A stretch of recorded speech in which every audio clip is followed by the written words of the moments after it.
ओम श्री गणेशाय नमः। ओम नमो भगवते वासुदेवाय।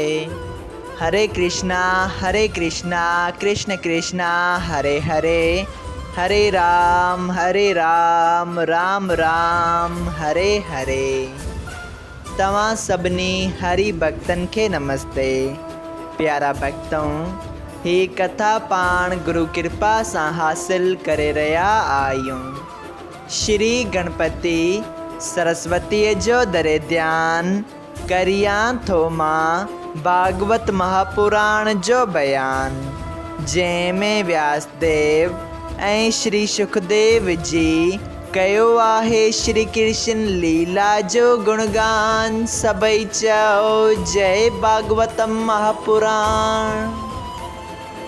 प्यारा भक्तों, कल कथा में पाण श्रीमद् भागवत महापुराण साहिब जे 10 स्कंद जे 59 अध्याय जे पहिरें भाग में ॾिठो त माता पृथ्वी स्त्रीअ जो रूप बणाए तप करण लगी, जंहिं करे ब्रह्मा शिव ऐं विष्णु भगवान अची हिन खे दर्शन ॾिनो ऐं पुछियो त ॿुधा तूं तप छो वेठी करीं।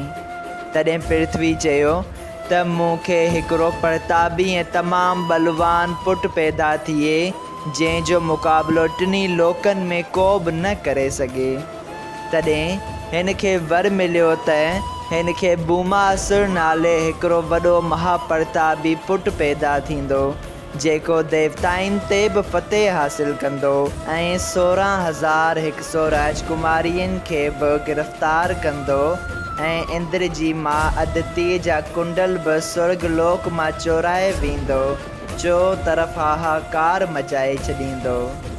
प्यारा भक्तों, पृथ्वीअ खे अहिड़ो ई हिकु पुटु तमामु प्रतापी ऐं बलवान पैदा थियो, जंहिं इहे मथियां ॿुधायल सभु कारनामा अंजाम ॾिना हुआ।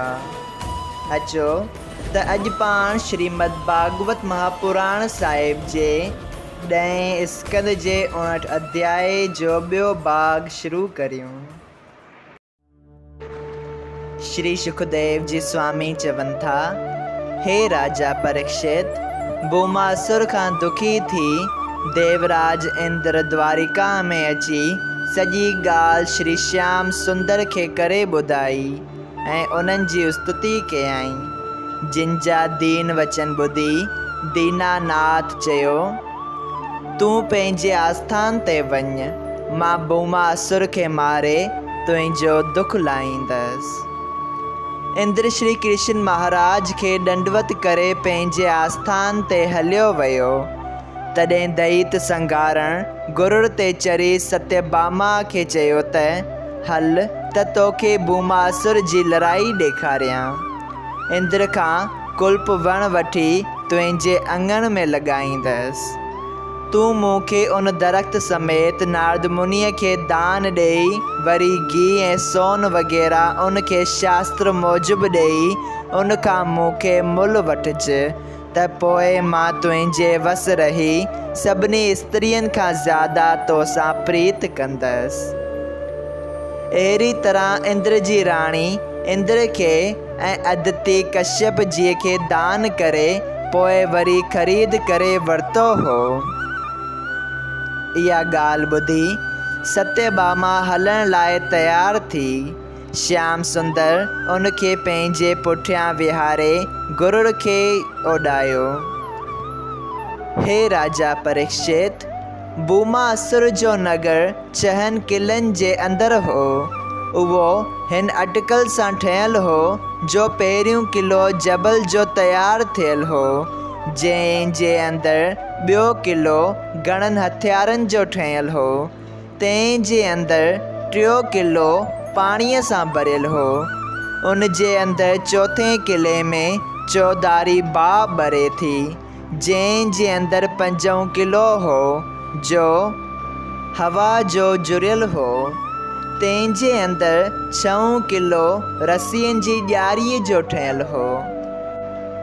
7 अजगर किले में भूमासुर जे रहण जो मकान हो।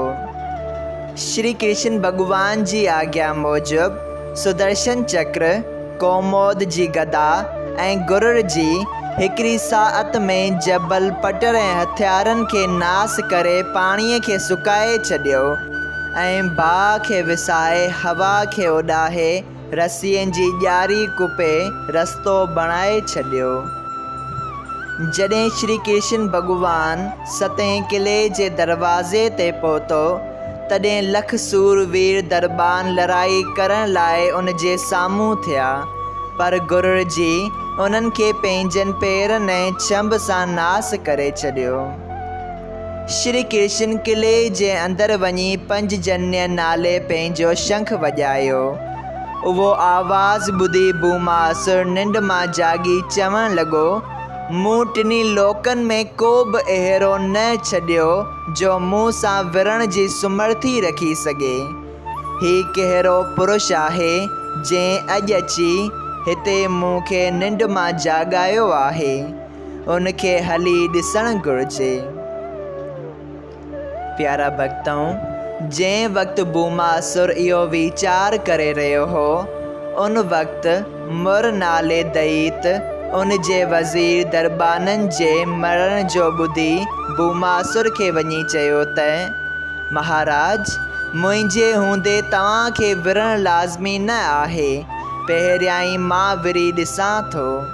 जेको हाल हूंदो सो सभु अची तव्हांखे ॿुधाईंदसि। ईअं चई मर दैत उतां मोकिलाए त्रिशूल हथ में खणी श्री कृष्ण भॻवान जे साम्हूं आयो।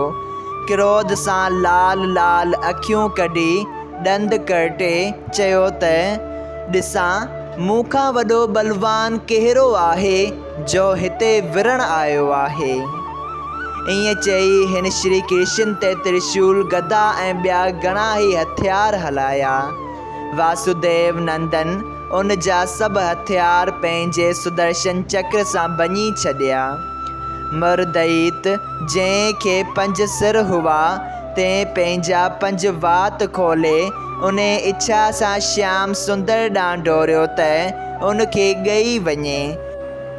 लेकिन उन वक़्तु त्रिभुवनपति सत्यभामा खे डिॼंदो ॾिसी सुदर्शन चक्र सां हिन जा 5 ई सर वढे छॾिया।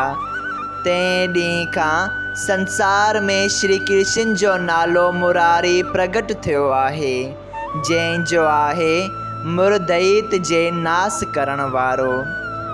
जॾहिं मुर दैत जा तामर ऐं ॿिया 7 पुट पंहिंजे पीउ जो मरण ॿुधी घणनि क़िस्मनि जा हथियार ऐं घणी फ़ौज वठी श्री कृष्ण भॻवान जे साम्हूं आया ऐं विढ़णु लॻा, तॾहिं दैत संगारण वासुदेव नंदन उन्हनि खे बि हिकिड़ी सात में फ़ौज समेत पंहिंजे सुदर्शन चक्र सां कुपे अहिड़ी तरह केरायो जहिड़ी तरह जौहर में लाबारो पवंदो आहे। प्यारा भक्तों, जॾहिं भूमासुर ॿुधो त मुंहिंजो वज़ीर मुर पंहिंजे 7 पुटनि ऐं फ़ौज समेत मारिजी वियो आहे, तॾहिं हू क्रोध में अची बिल्कुलु घणा शूरवीर ऐं हाथी पाण सां वठी श्री कृष्ण भॻवान सां विढ़ण वास्ते आयो। सभई चओ जय श्री कृष्णा। श्रीमद् भागवत महापुराण साहिब जे 10 स्कंद जे 59 अध्याय जो ॿियो भाग संपूर्ण थियो।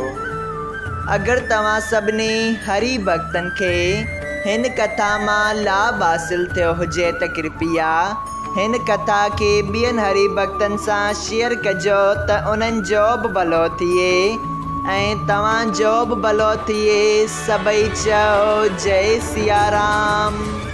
राधे राधे।